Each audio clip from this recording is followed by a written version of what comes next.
오늘부터는 슬기로운 가정생활에 대해서 우리 나눠보려고 해요.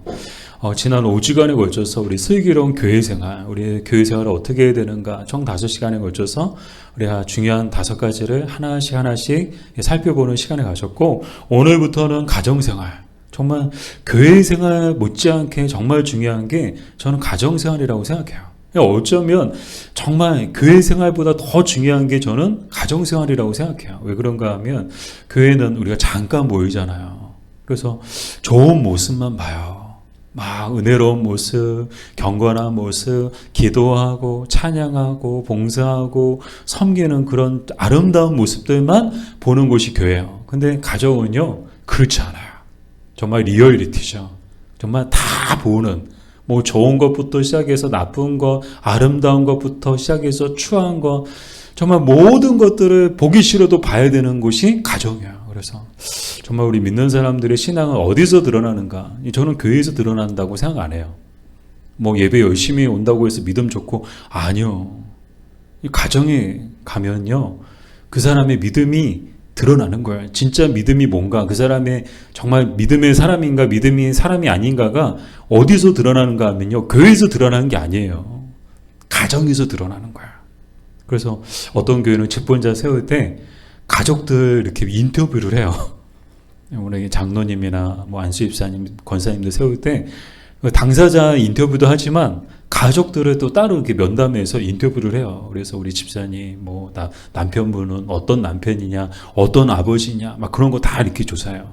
그러면요, 교회에서 봤던 모습과 정말 가정에서의 모습이 다 이렇게 또 정말 이렇게 비슷한 경우들도 있지만, 그렇지 못한 경우들은 정말 심각한 문제가 이제 가정에서 딱 이렇게 드러나면 집권자로서 추천을 받았어도 후보가 되지 못하는 그런 경우들도 있더라고요. 그래서 정말 우리 믿음의 삶에 있어서 중요한 게, 교회생활 못지않게 중요한 게 뭐라고요? 가정생활이다. 그래서 오늘은 가정생활 첫 번째로 부부에 대해서 우리가 나눠보려고 해요. 그래서 첫 번째로 결혼이 뭔가, 이 결혼이 갖고 있는 의미는 뭔가. 여러분, 결혼이 뭘까요? 여러분은 결혼에 대해서 정의를 하라고 하면 여러분 어떤 정의를 여러분들은 하고 싶으세요? 그러니까 여러분들이 딱 결혼에 대해서 결혼은 뭐다, 결혼은 뭐다, 뭐 갑작스럽게 질문을 드려서 여러분들 뭐라고 이렇게 정의를 해야 되나, 이제 각자 이제 개인적인 그런 어떤 정의들을 생각하실 수 있는데, 그냥 이해를 돕기 위해서 그냥 일반적인 정의에 대해서, 결혼에 대한 일반적인 정의에 대해서 살펴보면요, 사전에는 뭐라고 나왔는가 하면 남녀가 정식으로 부부 관계를 맺음, 그게 결혼이래요. 그리고 또 어떤 정의가 있는가 하면 한 남자와 한 여자의 일생 동안의 연합이다. 그게 뭐라고요? 결혼이라는 거예요. 그래서 결혼이란 뭐냐? 바로 함께하는 삶의 시작인 거예요. 연합의 시작이죠. 이전까지는요, 나 혼자 산다 했어요. 남자는 남자대로 혼자 살고 여자는 여자대로 혼자 살다가 결혼이라는 것을 통해서 이제는 뭐의 시작이에요? 연합과 함께함의 시작이 되는 거죠. 그래서 이전까지는 그냥 혼자 살았지만 이제 결혼함을 통해서는 이제는 더 이상 혼자 사는 게 아닌 거야. 같이 사는 거야. 한 남자와 한 여자가 일생 동안을 같이 사는 거죠. 이렇게 결혼이란 연합과 함께하는 삶의 시작인 동시에 또 뭐의 시작인가 하면 상대에 대한 알의 시작이기도 해요. 사실 결혼하기 전까지는요, 그 상대의 실상이 아니고 사실은 허상을 보는 것하고 똑같아요. 좋은 모습만 봐요. 연애할 때는요, 좋은 모습만 보죠. 항상 예쁘게 꾸미고 단정하고 말도 예쁘게 하고 행동도 예쁘게 하고 좋은 모습만 봐요. 그죠? 근데 이제 결혼하면 어떻게 되는 거예요? 그것들은 다 허상이었고 이제는 실체를 알게 되죠. 그 사람의, 그 상대방의 실상을 보게 되는 거예요. 그래서 결혼이란 뭐냐? 허상을 버리고 실상을 받아들이는 것이 결혼이다. 이제는 전에는 좋은 모습만 봤는데 이제는요, 보기 싫은 모습들, 좋지 않은 모습들까지 다 봐야 되는 거예요. 그래서 정말 허상을 버리고 실상을 받아들이는 것이 결혼이다. 그래서 좀 더 이렇게 쉽게 얘기하면 꿈 깨라. 꿈 깨라. 결혼에 대한 환상이 결혼을 통해서 깨지게 되죠. 결혼 후의 모습이 진짜 모습인 거야. 그 사람의 모습은 이전까지는요 다 꿈인 거예요. 다 꿈인 거야. 그 사람이 꾸몄던지 아니면 내가 상상 속에서 그 사람을 만들어 놨던지 그거 다 허상이었던 거야. 결혼을 통해서 이제는 그 사람의 진짜 모습을 보게 되는 거야. 그래서 정말 그 사람에 대해서 그 사람의 진짜 모습을 알고 싶으면 그 배우자에게 물어보면 가장 잘 알아요. 그 사람이 어떤 사람인지, 진짜 모습이 뭔지. 바깥에서는 천사인데 집에서도 천사냐? 아니요, 악마야, 악마. 그게 그 사람의 진짜 모습인 거야. 그럼 이제 이것이 이제 결혼에 대한 일반적 정의인데, 그러면은 결혼 또 부부의 성경적 의미는 무엇인가? 이 시간에 살펴보기 원하는데요. 우리 마가복음 10장 6절에서 9절까지의 말씀을 같이 읽어볼게요. 창조 때로부터 사람을 남자와 여자로 지으셨으니 이러므로 사람이 그 부모를 떠나서 그 둘이 한 몸이 되지니라. 이러한즉 이제 둘이 아니요 한 몸이니 그러므로 하나님이 짝지어 주신 것을 사람이 나누지 못할지니라 하시더라. 아멘. 자, 우리 말씀해 볼게요. 하나님께서 사람을 만드셨어요. 근데 하나님이 남자만 만드셨나요? 아니죠. 그럼 여자만 만드셨나요? 아니죠. 하나님은 사람을 만드실 때 어떻게 만드셨다고요? 남자와 여자로 지으셨다라고 나와 있어요. 이 남자와 여자로 지으신 이유가 뭔가? 오늘 본문에 나오죠. 부모를 떠나서 그 둘이 한 몸이 되지니라. 즉, 이 남자와 한 여자가 만남을 통해서 한 몸을 이루게 하시기 위해서 사람을 지으셨다는 거예요. 이것이 하나님이 사람을 지으신 뜻인 거야. 하나님의 그 사람을 지으심에 그 담겨져 있는 뜻이 뭐예요? 한 남자와 한 여자가 만남을 통해서 한 몸을 이루는 거. 그래서 이제 결혼이란 뭐냐? 1 더하기 1은 이 수학에서는 2잖아요. 그죠? 근데 결혼은 예외예요. 결혼해서 1 더하기 1은 1이에요. 2가 아니고 1인 거야. 그래서 우리가 한 남자와 한 여자가 만났어요. 결혼했어요. 둘이 아닌 거야. 바늘과 실처럼 항상 하나인 거야. 일체를 이루고 있는 것이죠. 이것이 이제 하나님의 계획과 하나님의 뜻인데, 이것에 대해서 이제 사실 요즘에 이제 많은 불만을 갖고 있는 분들이 많이 계세요. 믿는 분들도 굉장히 이제 마음속에 불만이 많으신 분들이 계세요. 이 많고 많은 사람들 중에 세상의 반이 다 남자고 세상의 반이 다 여자잖아요. 그러니까 얼마나 많은 남자, 얼마나 많은 여자가 있는데 왜 하필이면 그 많고 많은 사람들 중에 왜 지금의 배우자를 만나게 하셨는가? 여러분, 그래서 이제 내가 이 사람 만난 거에, 이 배우자를 만난 거에 대해서 굉장히 후회하시는 분들도 많이 계세요. 그러나 이 믿음의 관점, 성경적 관점에서 보면 이 우리가 지금의 배우자를 만난 건 여러분 잘 기억하세요. 우리의 선택의 결과가 아니에요. 하나님의 섭리의 결과인 거예요. 그러니까 우리가 선택해서 지금의 배우자를 만난 것이 아니고 하나님의 그 섭리의 결과로서 지금의 배우자를 만나게 된 거예요. 그러니까 지금의 배우자의 만남은 우연이 아니고 우연적 만남이 아니고 정말 하나님의 섭리 가운데 운명적 만남인 줄 믿습니다. 자, 근데 여기서 이제 여기까지도 이제 이해를 못 하시는 분들이 계세요. 그러면 이왕 반이 남자고 반이 여자인데 이왕이면 그 중에서도 정말 이제 예쁘고 김태희처럼 예쁘고 장동건처럼 잘생기고 돈 많고 능력 있고 그런 이제 백마탄 원장님도 참 많은데 그런 생각을 갖게 되죠. 그러나 중요한 건 뭔가 하면 하나님은 마치 이제 뽑기 기계처럼 이제 제가 어렸을 때도 이렇게 학교 앞에 가면 문방구 같은 데 보면은 막 100원짜리인가요? 막 딱 넣고 있겠다 도이리면 뽑기처럼 그냥 아무거나 나오는 거 있잖아요.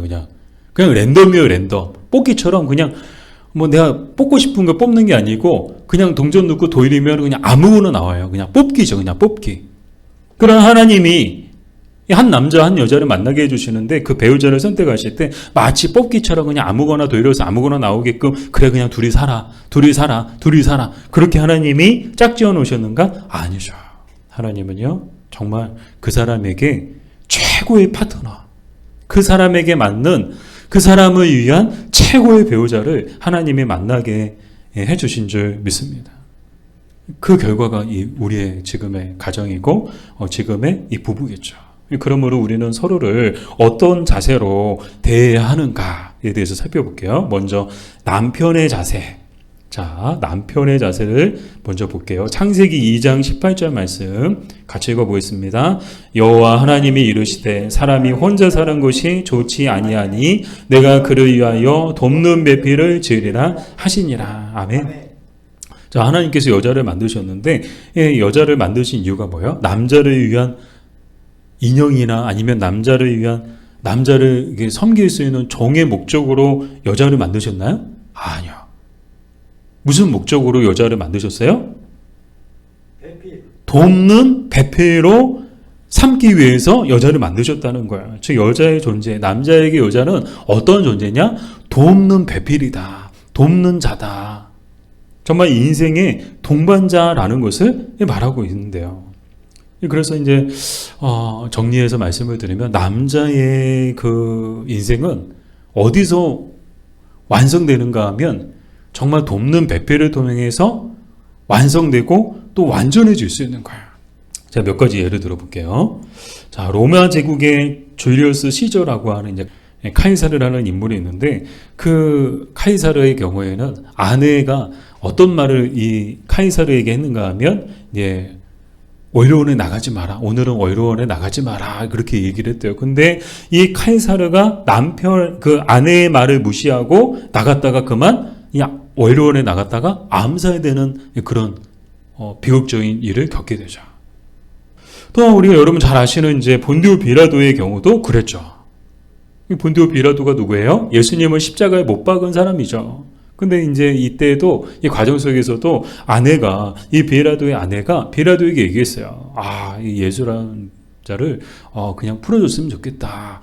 그렇게 얘기했는데 이 빌라도가 이 아내의 말을 들었어요? 안 들었어요? 안 들었어요. 이 아내의 말을 무시하고 그냥 사람들을 의식해서 사람들을 기분 좋게 하기 위해서 어떻게 했어요? 예수님을 십자가에 못 박았죠. 그럼을 통해서 어떻게 됐습니까? 2000년 기독교 역사 가운데 이 불명예스러운 이름으로 남게 되었죠. 여러분 보세요. 제가 두 사람의 예를 들었어요. 카이사르와 이 베라도의 예를 들었어요. 자, 공통점이 뭘까요? 하나같이 아내의 말을 듣지 않았어요. 정말 아내의 말을 들었다면 어떻게 됐을까요? 이 결과는요, 아마 그들의 인생은 완전히 바뀌어 버렸을 거예요. 이 카이사르는요, 정말 그의 명성과 또 그의 권세는 계속 이어져 갔을 거예요. 이 본디오 베라도도 정말 역사 가운데 불명예스러운 이름으로 남지 않았을 거예요. 그러므로 남편은 어떻게 되는가? 아내를 받아들일 때, 아내를 생각할 때 항상 돕는 배필로서 아내를 바라보고 또 아내를 대해야 한다는 그런 뜻을 갖고 있고요. 또 이 남편은 아내에 대해서 어떤 자세를 가져야 되는가? 우리 에베소서 5장 25절 말씀을 같이 읽어볼게요. 남편들아 아내 사랑하기를 그리스도께서 교회를 사랑하시고 그 교회를 위하여 자신을 주심같이 하라. 아멘. 자, 아내 사랑하기를 어떻게 사랑하라고요? 마치 어떻게 사랑하라고요? 그리스도께서 교회를 사랑하신 것 같이. 자, 그리스도께서 교회를 어떻게 사랑하셨나요? 아낌없이 사랑하셨어요. 자신을 내어주시기까지 사랑하셨어요. 하나밖에 없는 생명을 다 주시기까지 사랑하셨어요. 근데 제가 오늘 말씀을 보면서도 남편이 이렇게 아내를 사랑해야 되는 이유가 또 있더라고요. 그게 뭔가 하면요, 아내를 생각할 때 아내는요 어떤 마음으로 결혼을 하게 되는가 하면, 이 결혼할 때는 정말 어떤 마음인가 하면 자신의 인생 전체를 이 남자에게 맡기는 것과 같은 그런 희생과 그런 결단이 있었거든요. 여러분 생각해 보세요. 뭘 믿고 이 남자와 하고 평생을 살겠어요? 이 결혼한다고 할 때는요, 정말 이 결혼이 뭐예요? 정말 일생 동안의 연합이잖아요. 일생 동안 함께하는 거잖아요. 삶을 함께하는 거잖아요. 뭐 일주일에 1시간씩 만나는 게 아니고 그냥 365일 그냥 일생 동안 함께 사는 거잖아요. 근데 뭘 믿고 이 남자에게 정말 자신의 인생을 맡기겠어요? 사랑의 약속을 믿고. 자, 이 남자들이 많이 하는 표현이죠. 뭐 아마 여러분의 배우자도 아마 여러분들에게 똑같이 말했는지 모르겠지만, 온갖 사랑을 속삭였을 거야. 뭐 이렇게 고생 안 시켜준다. 뭐 손에 물 한 방울 묻히지 않게 해주겠다. 정말 그냥 뭐 잘해주겠다. 그런 사랑의 약속을 믿고 자신의 인생을 전체를 맡긴 거야. 그 남자한테. 그 대단한 선택이죠. 대단한 결단이죠. 이것을 생각할 때 이 남편은 당연히 아내를 정말 사랑해야 된다는 거예요. 더 나아가 아내도 감정을 지닌 인간이죠. 이 아이들이, 자녀들은 부모의 사랑을 먹고 자란다고 하잖아요. 근데 사람도 똑같아요. 톨스토이가 얘기했던 것처럼 사람은 무엇을 먹고 사느냐? 무엇으로 사느냐? 사랑으로 산다는 거야. 사랑을 먹고 산다는 거야.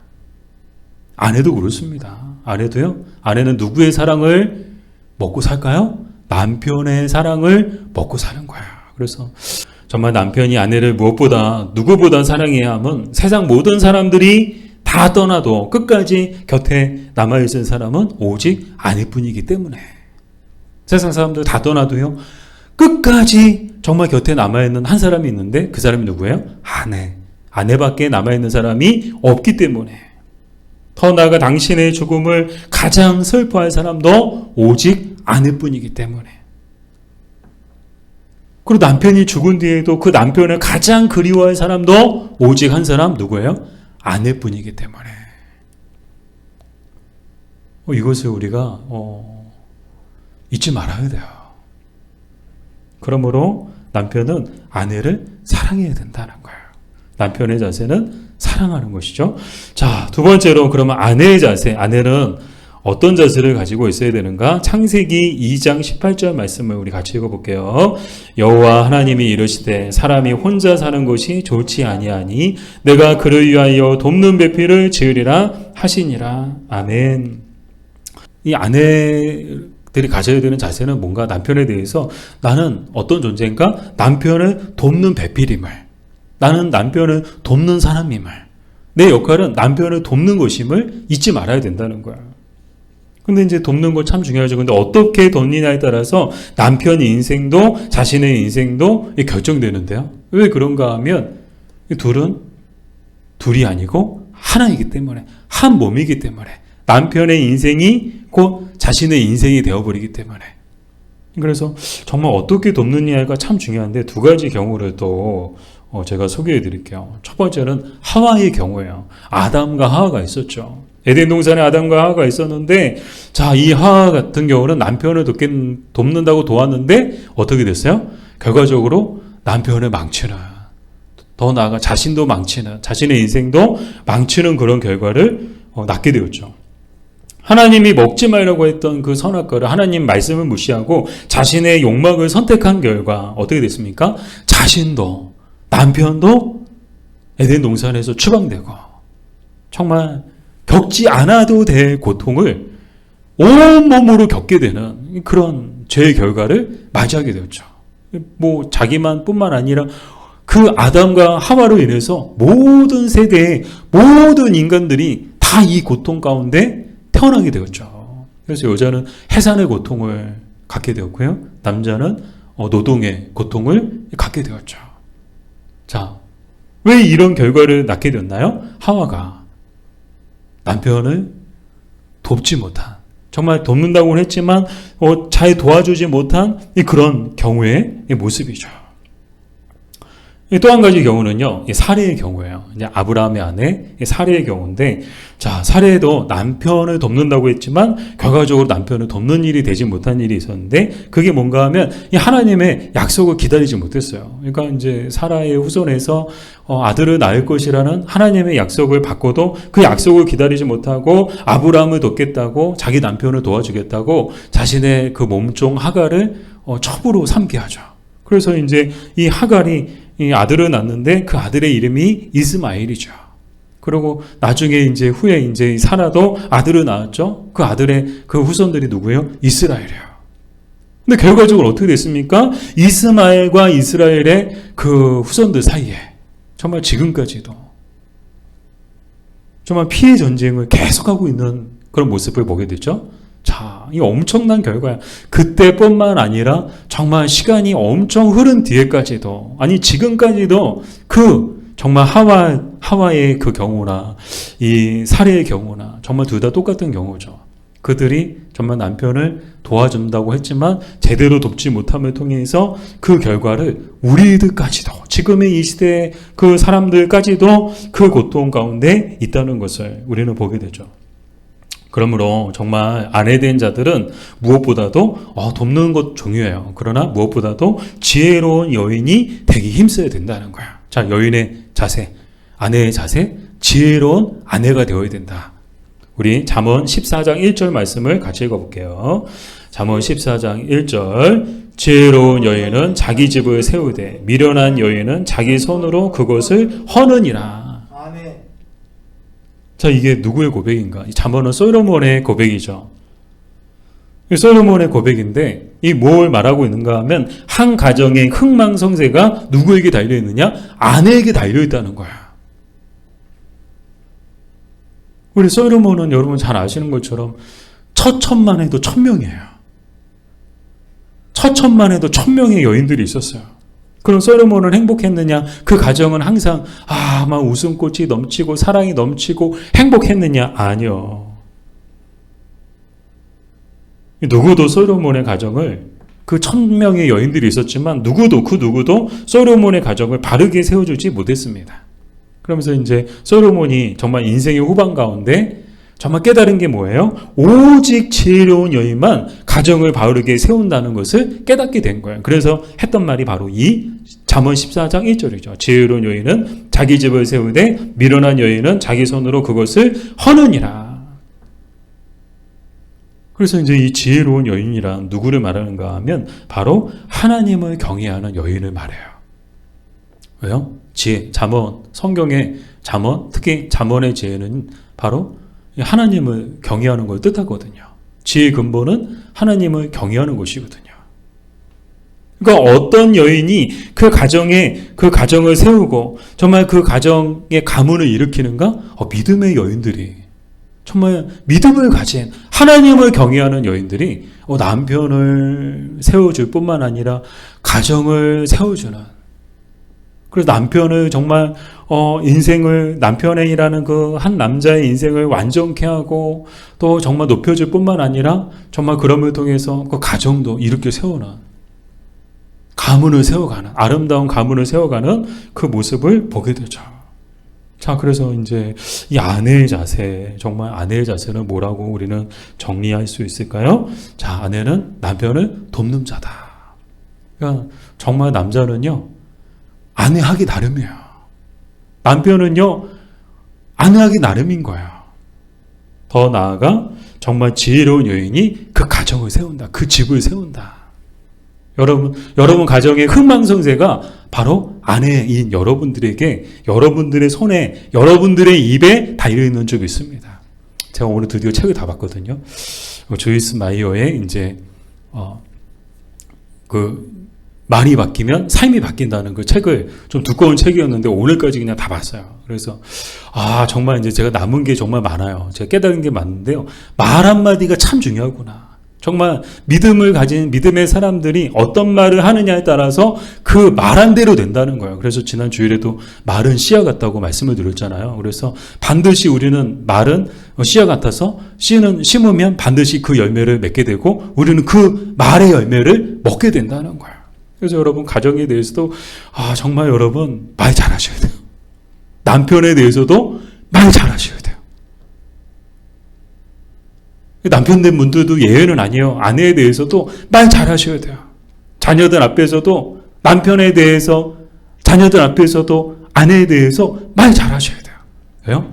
말한 대로 하나님이 들으시고 하나님이 행하실 뿐만 아니라 우리의 자녀들도 그 말을 다 듣고 자라거든요. 그래서 정말 말 한마디가 중요하죠. 여러분 정말 아내된 자세, 아내의 자세, 지혜로운 여인들이 되시기를 축복합니다. 그래서 여러분의 가정을 세우는, 정말 여러분의 가정을 높이 세우고 든든히 세워가는 그런 우리 아내분들 되시기를 주님의 이름으로 축복합니다. 우리 말씀을 정리할게요. 오늘 결혼을 하면서 자, 우리 부부의 성경적 의미를 살펴봤습니다. 남편은 남편 된 자로서 또 아내는 아내 된 자로서 그 자세를 바르게 하고 최선을 다할 때 가정이 작은 천국이 될 것입니다. 바라기는 여러분을 통해서 여러분의 가정이 작은 천국이 되기를 주님의 이름으로 축복합니다.